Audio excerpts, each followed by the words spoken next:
Greetings, members, one and all of the Salivation Nation. If there's any metal that should be skyrocketing in price, it's this one right here. Let's explore!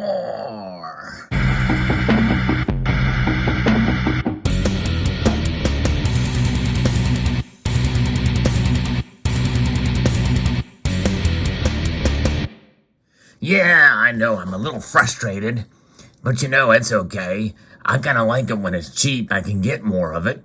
And that's exactly what I've been doing because I feel that platinum is undervalued. Now, the platinum group metals in general, which is platinum, palladium, and rhodium, all three of those metals are traded and their prices vary. And there's only one that is grossly undervalued compared to the others. Rhodium is still at record highs, even though it's lost half of its price structure, or the price over the last year or so. Lost half of it. It was almost 30 grand an ounce, $29,000 about.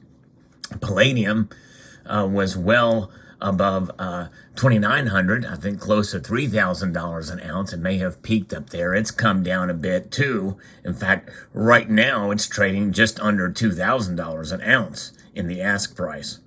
But one metal that is grossly undervalued is platinum. Platinum is now down under $1,000 an ounce. And at one time it was half the price of gold. So what is the deal here? Why can't platinum catch up with and surpass gold like it had been for really most of the trading period that we have seen the record? Platinum has always been higher than gold. In fact, as noted in our culture, if you look at the rewards cards, the credit cards or programs or plans out there, the platinum plan really is the top, the creme de la creme. It is the best. I'm going to be referencing an article here that's talking about some recent news. And this news about what's going on, I think, is a good reason why platinum should be higher than gold right now. And it really should be soaring in price. Right now, there's a crisis in South Africa. And that's where a lot of platinum production is. And we know what's going on with Russia as well.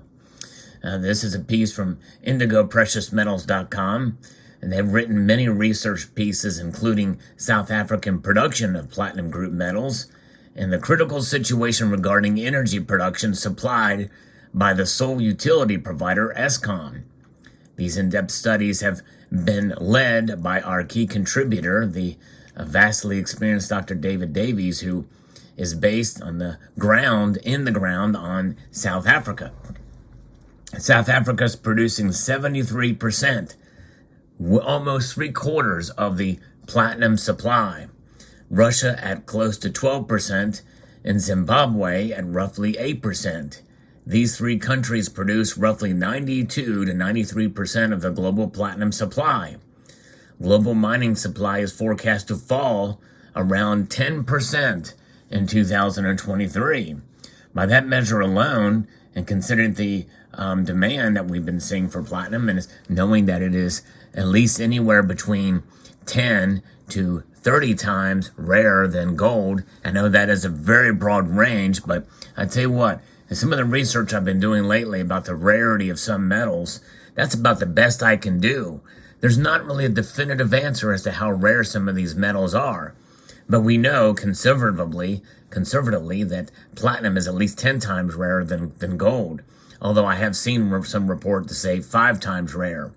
Instead, we know gold is rare. Platinum is even more rare. Rarity does not necessarily equate to what the price of something should be.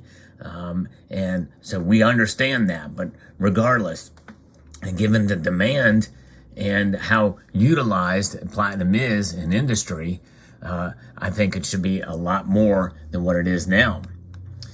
Various research agencies across the industry have continued to ignore the rapidly deteriorating infrastructure situation of South Africa as purely a sideshow. They have erroneously determined that this will not have a material impact effect on the global supply-demand forecast. This approach is entirely naive when considering, for example, the ongoing load shedding in South Africa, which essentially is a rolling blackouts as a result of a severe electricity shortage, which are predictably having a very serious impact on mine production. Negative repercussions on require future investment, major constraints on refining, repeated furnace damage due to rapid loss of temperature when blackouts hit, increased production cost, and the list goes on. Yes, the hugely damaging impact of load shedding is only forecast to deteriorate even further moving forwards. It is not expected to improve in the short to medium term.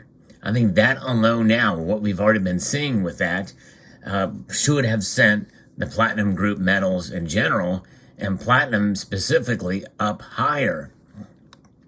The Anglo-American platinum forecast in the third quarter report of this year states that Eskom power outages impacted both concentrators and smelters in the period, which led to a total loss of production as well as an increase in built-up work-in-progress inventory of 40,400 PGM ounces. That's collectively of those metals.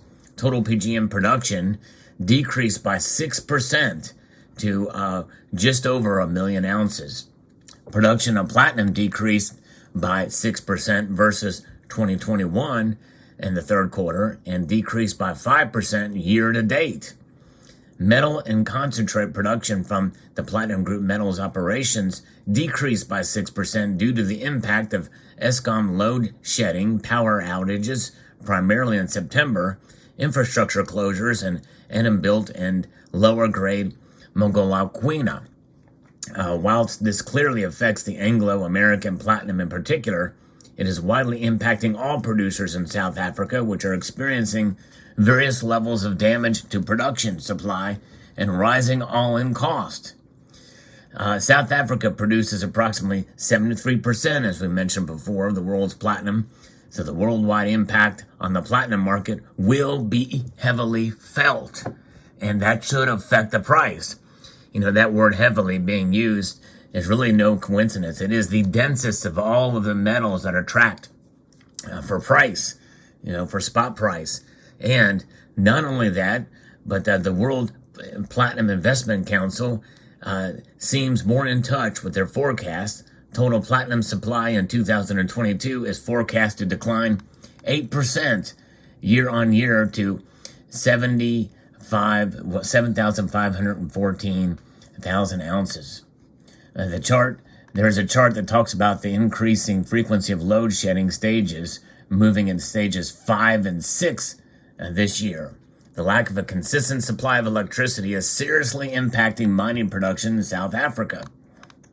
Now we move to Russia, which produce anywhere between 9 to 12% of global platinum supply. A leading mining operator Nornickel has announced that they cannot guarantee 2023 production targets. The newly emerged challenges for the company remain highly accurate, and the mitigation of risk for the timely supply of critical equipment and spare parts remains their top priority. Nornickel has publicly announced that they remain cautious with regards to the execution of their 2023 production program targets. Understandably so, considering what's going on there. And the LPPA, the London Platinum and Palladium Association, pretty much banning any new platinum from coming in the market.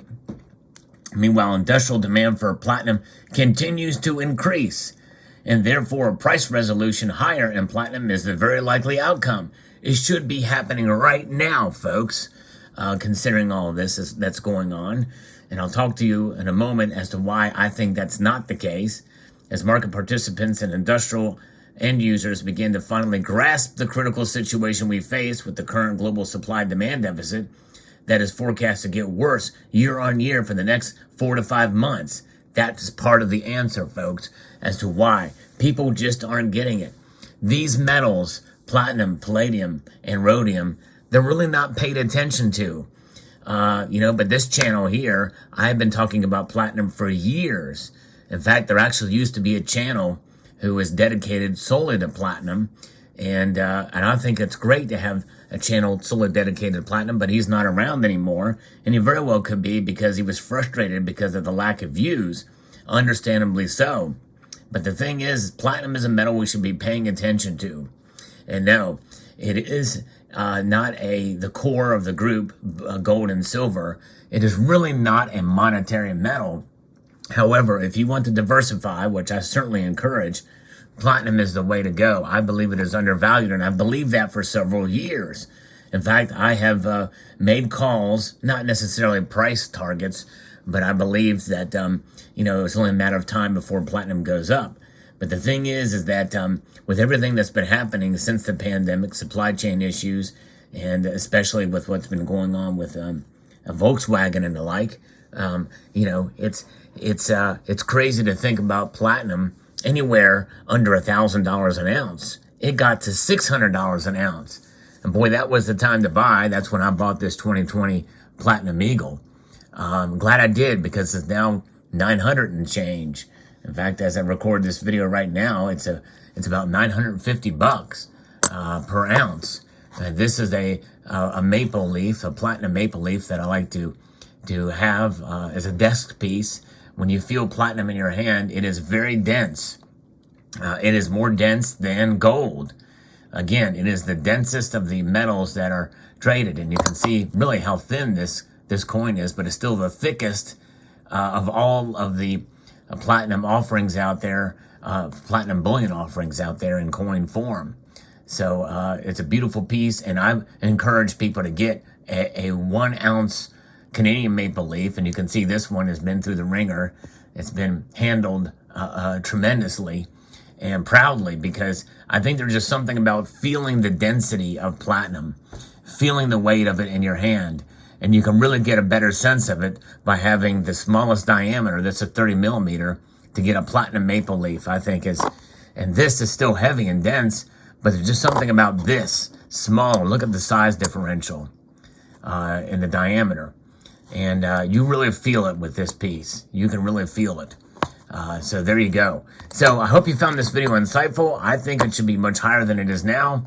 Notwithstanding all the information we've had, there's one other piece of information I want to share with you. And I don't have the exact numbers, but just as we have seen silver being drained from the COMEX and the LBMA vaults, so is the case with platinum. Platinum has been falling tremendously in those areas too, so that's another reason why it should be higher. But it may take a while, but I think 2023 will be a good year for platinum, and that's just my personal opinion, and based off of everything that I've shared with you, and some of the research that I've done outside of this video, and what I'm sharing with you about platinum and palladium. But it is a volatile market, and it's a different, stranger animal than gold and silver, and less predictable. So therefore, don't make any decisions based off of what I say, but I'm bullish on it, and I think it's undervalued, and I think it's a good idea to have some of it to diversify in your portfolio. But that's just me. What about you? Let me know your thoughts in the comments section below. If you found this video insightful, I'd like to extend a multitude of gratitude to you all for watching, and encourage you to please rate, share, comment, and subscribe.